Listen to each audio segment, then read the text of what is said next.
Man drops brick during remodel, finds key inside.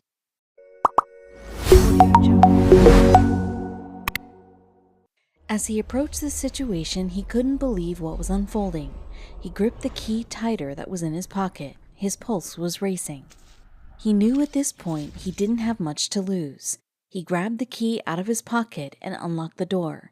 He heard the latch click, and he stood back, but it would unravel even more. Ted Louie was a renovator and spent his summer constructing a wine cellar at his client's request in Vancouver. The client's basement would soon be an elegant wine cellar when Ted found something strange that he'd never seen before in all his years in construction. Nothing could have prepared him for what he had found. Renovating basements was something Ted enjoyed doing. It would be cool making a dusty basement into a wine cellar. The clients wanted a rustic look, like something out of a French castle, so Ted decided to reuse old bricks. This idea would give him more than the desired look he was going for. Ted began laying the old bricks and sandstone to give them the look that they wanted. Soon the basement would be starting to have the desired effect. Ted almost had it finished in just a few months. He loved watching the progress of his labor. He imagined the reclaimed bricks. Each had their own story, but he'd soon find something he wasn't expecting. One day he noticed an old faded stamp on one of the bricks while he was getting them ready to lay. He didn't pay much attention to it at first, but soon realized that it was something unique. But he couldn't waste time and continued his important work, leaving the thought behind. Soon he found another brick with a similar stamp. He decided to leave those aside while he worked on the rest. He wanted to examine the stamp more closely. He had wondered what it could mean. He placed the bricks together to see if they could make something legible together. Then he saw it. One of the bricks had a crack. Just as he examined it, he dropped it accidentally, but it turned out there was something hiding below the surface of the brick. He thought that maybe it was just a brickworker's key that had been dropped in there before the brick was set. But that was far from the truth. He was curious about the brick and decided that he'd look it up on the internet.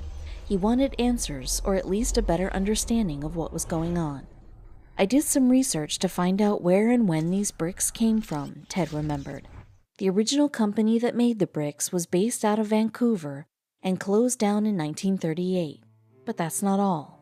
He drove to the factory that once produced the bricks since it wasn't actually that far from him. He wanted to make sure his assumptions about the brick were right before he looked for further leads. The old building was understandably in pieces, just about. The fence was collapsed, so he parked out front and walked the rest of the way to the front entrance of the building. With the key in hand, he walked up to the door. It looked completely abandoned, but to his surprise, the door was unlocked and he walked right through. He wasn't sure what he was looking for, perhaps more bricks with strange stamps or an old account book so he could return the key to someone connected to the factory. But what he actually found was beyond his wildest imagination.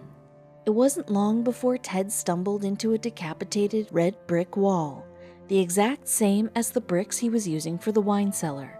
He strode towards it, hoping that he'd find a brick with the strange stamps on it.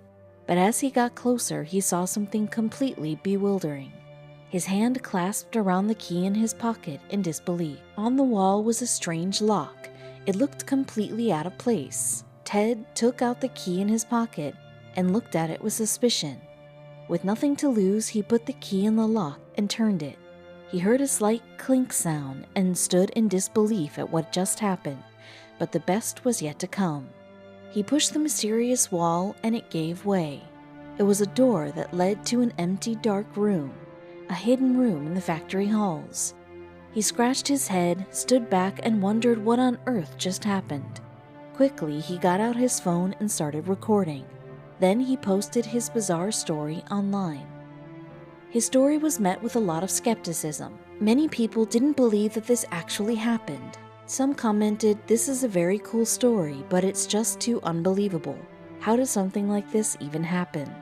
But others thought differently. "That's insane," one user wrote, while another wrote, "Wait, where's the treasure? What was in the room?" Unfortunately, Ted didn't find anything but dust and bugs in the mysterious hidden room. He reckoned that whatever this room was used for was cleared out a long, long time ago. Ted never found any account books, so he could try to return the key to someone more connected to the factory. But for now, he's happy just to have this wild story.